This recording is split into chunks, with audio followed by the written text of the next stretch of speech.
Hello, everyone, and welcome back to another episode of Acupuncture is My Life. Now, this episode is going to be part 2 of if you suffer from irritable bowel syndrome, you should pay attention, okay?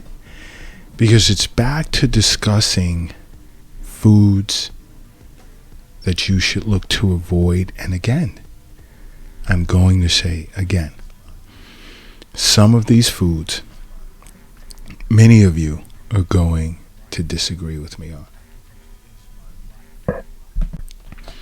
But if you suffer from this disorder, it's best you attempt to avoid these foods. And next is artificial sweeteners. And I know many individuals use artificial sweeteners to reduce their sugar intake. But guess what? These substitutes tend to cause diarrhea as well as worsen the symptoms of irritable bowel syndrome. So you have to be careful. Another is chocolate. Now I know I'm raising eyebrows out there.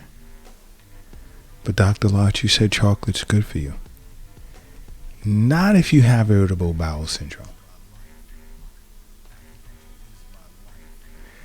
Most chocolates contain caffeine,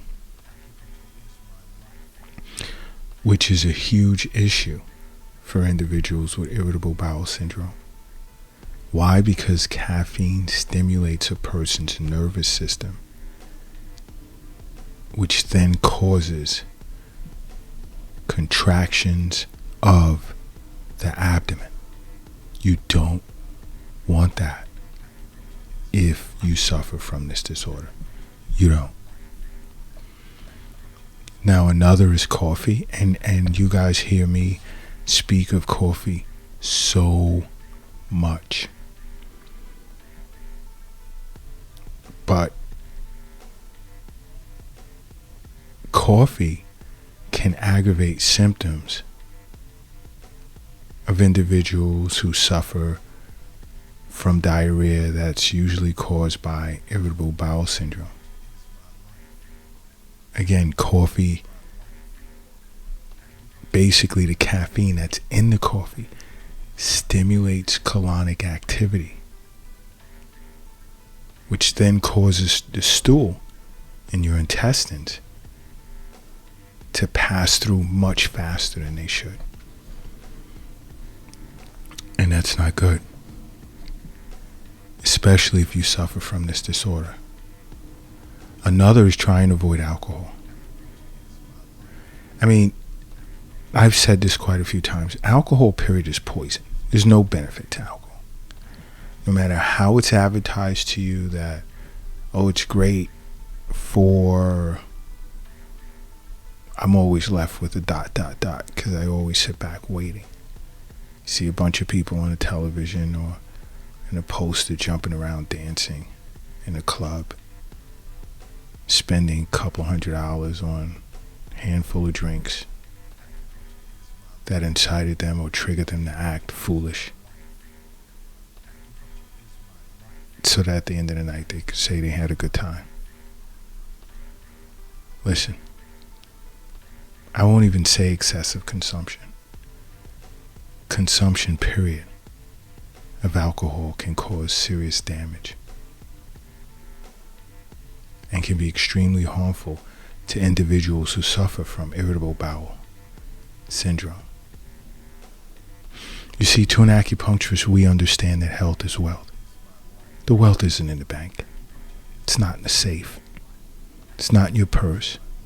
It's not in your pocket. It's not under the mattress. It's not in the shoebox in the closet. It's not under the doghouse in the backyard. The wealth is in you. Now, this next type of food is going to really piss a lot of people off. Because I know if I had suffered from irritable bowel syndrome, I'd be upset. And that is raw vegetables, because I love to juice. And there are certain vegetables I love to eat raw. But if you suffer from this disorder, you will not tolerate raw vegetables too well, because it can incite an episode. Okay? So you really want to try to be careful when it comes to raw vegetables. You know what? If you're operating a vehicle right now, do me a favor. Pull it over to the side of the road. If you're crossing the street, I need you to hurry up and safely get across the street. And if you're carrying or lifting something heavy, do me a favor. Rest it down, because I need everyone in a relaxed position right now. Why? Because I need you to close your eyes, and I need you to say to yourself, acupuncture is my life. And now open them. Boom. You are now brand new, and brand new you are. Now another food is dried fruit. Why? Because one, of the fructose in which it contains. And if you have irritable bowel disorders or syndrome, you'll have difficulty dealing with fructose. Not only should you avoid most fruits, but especially dried fruits, because they have insoluble fiber that is extremely difficult to digest. So you really want to look to be careful. Now another, dairy products, and I say over and over, stay away from milk. That includes cheese. That includes yogurt. And on and on and on. Dairy products tend to exacerbate symptoms of this disorder. I would even say consume it in moderation. Stay away from dairy products. Please stay away from them. Now another is spicy foods. Now, I know spices can be good for you, but there's positives and negatives to everything in life, and it's all based on circumstance. What may be good for you can be bad for someone else. And this is why I say over and over, you see, an acupuncturist understands that, because everyone's constitution is different. And that's a law that we live by and we understand fully. Some people are born with excess patterns and different meridians relative to different internal organs, and some are born with deficiency patterns. So it's never a one-size-fits-all when it comes to acupuncture. We have to study the human organism as aligned with nature and assess the balance of yin and yang and the harmony and the flow of chi and blood. And we understand that. And we attempt to get you to understand that. So spicy foods may be good for one person, but maybe not for someone with irritable bowel syndrome. Why? Because in that case, spicy foods would irritate a person's digestive system who suffers from this disorder, especially if they consume it on an empty stomach. It's not even a thing of limit your consumption. Try to avoid spicy foods.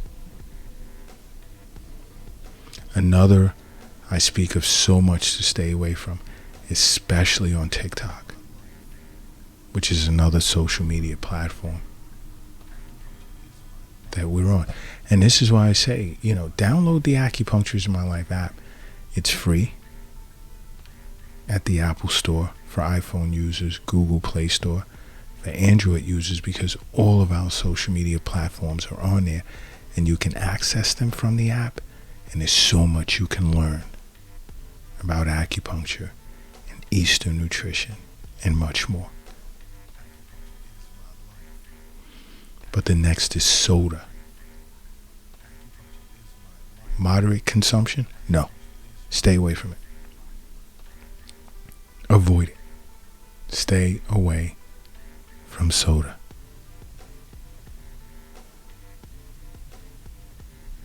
There's nothing good about drinking soda. Nothing. Loaded with sugar. Super harmful to the intestines.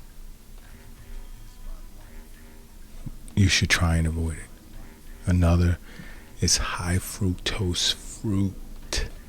And I sort of touched on that earlier. Because there are certain types of fruit that contain more sugar than others.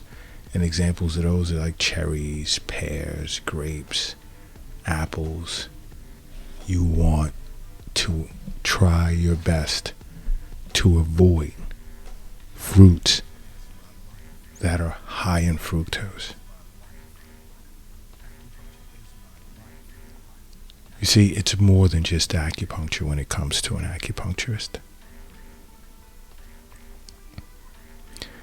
So many individuals benefit from Eastern nutrition counseling.